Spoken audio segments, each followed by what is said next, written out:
Hello students. जैसे कि आप जान रहे हैं कि 2022 का जैक का तरफ से जो अभी एक नया बुक गाइड किया गया टर्म 2 का, जो देख सकते हैं बुक है ये हमारा Verma Jharkhand board today term 2। ये क्लास 10 की तरफ से है और 2021 से लेकर 2022 तक का जो उसमें सेशन का टर्म है जो आप लोग अभी पढ़ाई किए हुए हैं उसमें सारा चीज़ दिया गया और ये खास करके छात्रों के लिए बहुत ही उपयोगी है। और इसमें जितने भी मॉडल टर्म्स अब दिए हुए हैं देख सकते हैं JCRT द्वारा ये सब मॉडल सेट का प्रकाशन है, 5-5 सेट करके है। और इसको पढ़ के भी आप आने वाले जो मतलब आपके जो परीक्षाएं हैं अभी जो मार्च में होने वाले से कि आप देख रहे हैं कि सरकार तरफ से, झारखंड सरकार से आपके रूटीन निकल गए हैं, तो ये बहुत ही आपके लिए महत्वपूर्ण है आज। और सबसे बात है कि जो भी आप साल भर पढ़ाई की हैं वो तो आपको देना ही था, लेकिन कोरोना काल में जिस तरह से जो रिवाइज सिलेबस किया गया और उसका जो एक पैटर्न को बदला गया, तो उसमें देख सकते हैं कंटेंट वाइज जो सूची बनी हुई है। हिंदी के 5 सेट हैं, इंग्लिश के 7 सेट है, जो भी देख लीजिएगा आप। मार्केट में बाज़ार में ये चीज़ उपलब्ध हो चुकी है। मैं बाज़ार से परचेस कर लिया हूँ क्योंकि मैं एक ट्यूटर हूँ, पढ़ाता हूँ अपने छात्रों को। मैथ के हैं, साइंस के, सोशल साइंस के, संस्कृत के हैं, जो भी आपका ऑब्जेक्ट सब्जेक्ट हैं उससे रिलेटेड इसके बने हुए सूची बनी हुई है, विषय प्रकाशित है। और देख सकते हैं हिंदी के हैं, पहले आपको मैं सब्जेक्ट विषय समझाया था, आधार समझाता हूँ। हिंदी का हो गया 4 सेट 5 सेट, इंग्लिश के हैं, ठीक है। और उसके बाद फिर मैथ है, सभी कुछ आपको ये किताबें आसानी से मिल जाएगी। तो आज हम लोग इसी पे हम लोग चर्चा करेंगे। तो साइंस का है, देख सकते हैं साइंस में भी है, और उसके बाद फिर आपका सोशल साइंस में भी है। तो करीब करीब ये आपकी ये आने वाली अपकमिंग एग्ज़ाम्स के लिए बहुत फ़ायदेमंद है। संस्कृत का है, जो विषय अपना आप चुने हैं उस हिसाब से अपना एग्ज़ाम का सेट तैयार कीजिए। हमारा मकसद बस यही है क्वेश्चन के साथ। तो दोस्तों, जैसे कि आज हम लोग मैथ्स के कुछ प्रश्नों को हम लोग करेंगे, ठीक है, जो आपका सेकेंड टर्म में जो फर्स्ट सेकेंड टर्म मिला के आने वाला है, सब्जेक्टिव और प्लस ऑब्जेक्टिव क्वेश्चन है। उसमें पहला क्वेश्चन जैसे कि हम आपको बताना चाहेंगे, जैसे यहाँ पे सवाल है, ये डिस्टेंस फार्मूला का क्वेश्चन है, दूरी सूत्र का। बिंदुओं -5, 7 तथा -1 और 3, बच्चों हम लोग को ये दिख रहा होगा के बीच की दूरी ज्ञात करें। ये सवाल है। जो पॉइंट है यहाँ पे 2 वैल्यू दिया गया है, 2 उसके मान दिए, उसके बीच की दूरी सूत्र आपको ज्ञात करना है। तो जैसे कि आप लोग जानते हैं, जो दूरी सूत्र हम लोग पढ़ाए हैं, बच्चों छात्रों को बताए हैं, इसको बोलते हैं डिस्टेंस फार्मूला, हिंदी में बोलते हैं दूरी सूत्र। आप लोग किताब में भी देख लीजिएगा।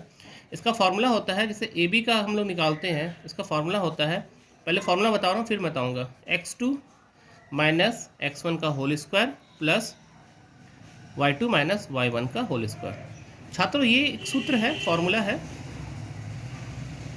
इस फार्मूला को मैं डबल मार्क कर दे रहा हूँ, उसको याद कर लीजिएगा। तो सबसे पहले फार्मूला याद कर लिए।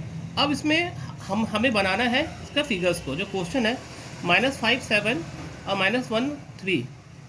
तो यहाँ पे पहले हम एक फिगर बनाते हैं समझने के लिए। एक फिगर हमने बना दिया। मान लो कि हम एक पॉइंट से चले, इस पॉइंट पे गए, तो दोनों के बीच का डिस्टेंस क्या हुआ। तो यहाँ पे जो वैल्यू दिया हुआ पहले -5, 7, -1, 3, इस तरह से लिख लीजिएगा। लेकिन जानते हैं यहाँ का जो बीच का जो पॉइंट होगा, अगर A से B हम जाएंगे, यहाँ से यहाँ जाने के लिए हमको क्या है, बीच का तो हमें इस पोर्शन का टर्म करना होगा ना। इसको बोलते हैं पॉइंट ऑब्जर्वेशन। इसको x और y के साथ कोऑर्डिनेट करते हैं, साथ इसको याद रख लीजिएगा। तो सबसे पहले जान लीजिए, जो जो चीज़ दिया हुआ इसको बोलते हैं x1, इसको बोलते हैं y1, इसको बोलते हैं x2, इसको बोलते हैं y2। ये क्यों? क्योंकि हमने यहाँ पे देखिए सर, देखिए छात्र, हमने इसको जो बॉक्स में फार्मूला लिखा है, इस आधार पर इस पर मान निकालना है, और मान निकालने के साथ हमें लिखना है सब कुछ। तो सबसे पहले यहाँ क्या क्या दिया आप देख लीजिए। यहाँ लिखिए x1, इसका वैल्यू है -5, y1 जिसका वैल्यू है आपका 7, ऐसे लिख देंगे। x2 जिसका वैल्यू है -1 और y2 जिसका वैल्यू है आपका 3, ऐसा आपने लिख दिया। तो ऐसे लिखने से क्या होगा ना, थोड़ा सा आपको सुविधा पड़ जाएगा। जब मैथ आप बनाने जाइएगा तो आपको ये चीज़ सुविधा पड़ जाएगा। और क्योंकि मैथ ऐसा विषय है, जब तक आप चीज़ों को समझेंगे नहीं, जानेंगे नहीं, तब तक आप उसमें वो चीज़ नहीं कर सकते हैं। तो ये आपकी सुविधा के लिए ज़रूरी है, जो मैंने आपको समझाया। अब यहाँ पे देखिए, डिस्टेंस का फॉर्मूला से मैंने AB की दूरी मैंने बताई। तो दूरी का सूत्र क्या होता है, अभी छात्रों अपने मैं बताया x2 माइनस x1 का होल स्क्वायर प्लस ब्रैकेट लगा के y2 माइनस y1 का होल स्क्वायर। सिंपल सा चीज़ है, ठीक है। इसको ए भी लिखेंगे। अब छात्रों देखिए यहाँ पे ये तो फॉर्मूला मैंने तैयार कर दिया, लेकिन अब जो यहाँ पे वैल्यू दिया हुआ है, जैसे x2 कितना दिया हुआ है, x2 में को दिया है -1, फिर यहाँ माइनस है तो यहाँ माइनस लिख देंगे, और x1 का वैल्यू कितना है -5, तो ये जो -5 है ऐसे लिख के ब्रैकेट कर दिए, प्लस करेंगे y2 का मान कितना है मेरा 3 है, माइनस y1 का मान कितना है 7 है। देखिए छात्रों आप लोगों को तो यहाँ पे ये चीज़ पता चल रही है, लेकिन थोड़ा सा इसमें अब क्या है, यहाँ पे 2 बार माइनस है, तो माइनस माइनस हम लोग जानते हैं इसका सूत्र होता है एक minus minus plus, plus plus plus, और प्लस माइनस माइनस, और माइनस प्लस माइनस। ये पढ़े भी होंगे आप लोग पहले के कक्षाओं में, तो वही चीज़ है। तो यहाँ पे -1 और माइनस माइनस प्लस, ये 5, ये स्क्वायर हो गया, और ये 3 माइनस 7 का होल स्क्वायर, ऐसे लिख देंगे।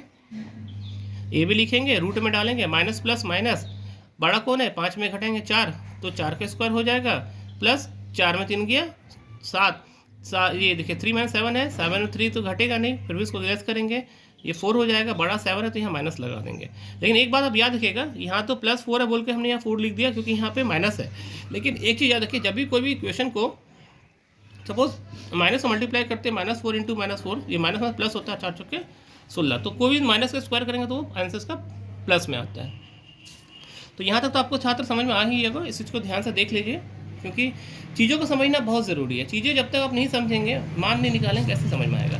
तो अब देखिए यहाँ पे छात्र, ये मैंने लिखा ए बी बराबर 4 का स्क्वायर कितना होता है 16, और फिर वो 4 का स्क्वायर क्या हो गया 16, दोनों को जोड़ेंगे कितना हो जाएगा 16 कितना होता है 32 होता है। आप ये तो रूट में चला गया, क्योंकि ये 32 से किसी का रूट नहीं होता, इसका आप क्या करेंगे अभाज्य गुणनखंड निकाल दो, ठीक है। 16 दूना 32, 2 8 16, 2 चौके 8, 2 दूनी 4। तो आप इसको कॉमन लेके करते हो तो क्या होता है यहाँ पे 2 गुने 2 गुने 2 गुने 2, देखो 2 2 कॉमन मिल रहा है, तो अब इसे 4 और एक रूट बचा, इसको रूट में डाल दो, ए बी का वैल्यू हो जाएगा 4√2 आंसर। ये हो गया आपका आंसर कंप्लीट, देख सकते हैं।